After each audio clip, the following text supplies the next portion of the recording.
नमस्कार दोस्तों, एक बार फिर से स्वागत है हमारे चैनल व्रत कथा में।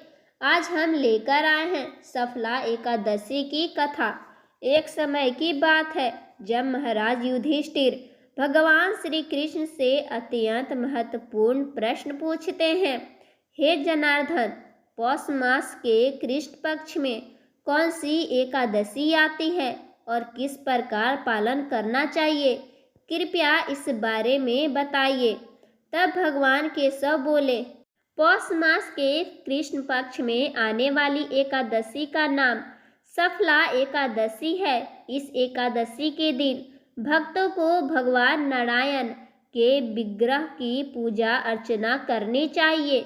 मैं आपको सफला एकादशी की पौराणिक कथा सुनाता हूँ।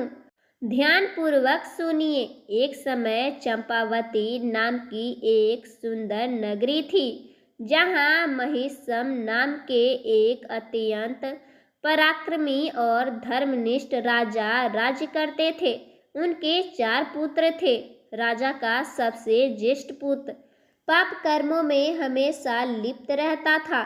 स्त्री दुराचार, जुआ खेलना, ब्राह्मण और स्त्रियों का अपमान करना, वैष्णव की निंदा करना उसके लिए सामान्य कार्य थे।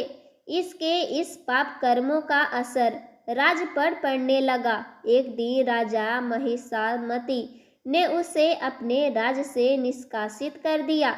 लुप्त राजा के बाहर के एक जंगल में रहने लगा, लेकिन अभी भी उसकी पापमय प्रवृत्ति में कोई कमी नहीं आई। वह दिन में जंगल के प्राणियों का शिकार करता और उसके मांस का भक्षण करता था, और रात्रि के समय नगर में जाकर लूटपाट करता था।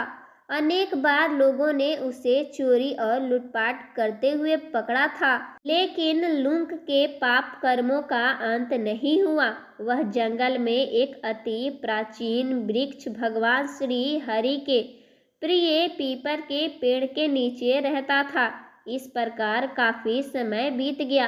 आखिरकार उसके जीवन के परिवर्तन का समय आ ही गया। एक दिन संयोगवश पौष मास की ठंड के कारण वह सारी रात सो नहीं पाया। शीत लहरों से बचने के लिए उसके पास पर्याप्त वस्त्र नहीं थे। पौष मास के कृष्ण पक्ष की दशमी के दिन वह सारी रात जगता रहा। ठंड की वजह से वह मूर्छित हो गया। अगले दिन एकादशी के मध्याह्न के सूर्य की गर्मी पाकर उसकी मूर्छता दूर हुई। गिरता पड़ता वह भोजन की तलाश में निकला। पशुओं को मारने में असमर्थ था। अंततः पेड़ के नीचे गिरे हुए फल उठाकर वह वापस उसी पीपल के वृक्ष के नीचे आ गया। उस समय तक सूर्यास्त हो चुका था।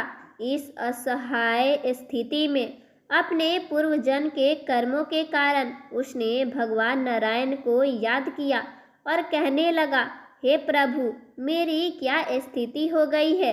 अब यह फल आप ही को अर्पण है। इस फलों से आप ही तृप्त हो जाइए। उस रात्रि भी ठंड के कारण वह सारी रात जागता रहा और भगवान का स्मरण करता रहा।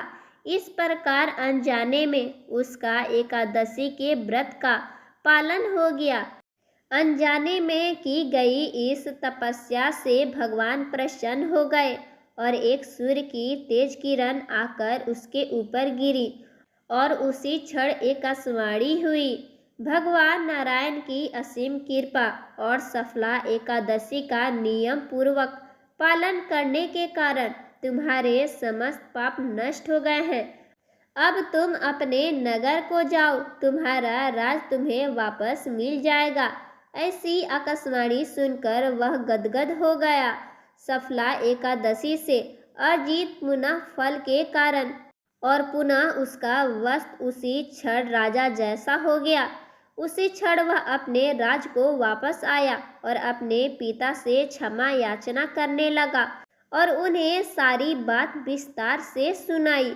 उसके पिता यह बात सुनकर और अपने पुत्र को सद्गुणों से युक्त देखकर बहुत प्रसन्न हुए और लुप्त को राजभार संभालने को दे दिया और वह स्वयं तपस्या के लिए वन में चले गए।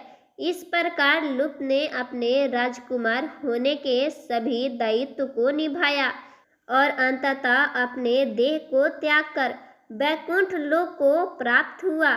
श्री कृष्ण कहते हैं, हे राजन, जो व्यक्ति सफला एकादशी की इस कथा का श्रवण या पाठ करते हैं, राजयोग का पुण्य प्राप्त होता है, उनके समस्त कष्ट नष्ट हो जाते हैं। धन्यवाद।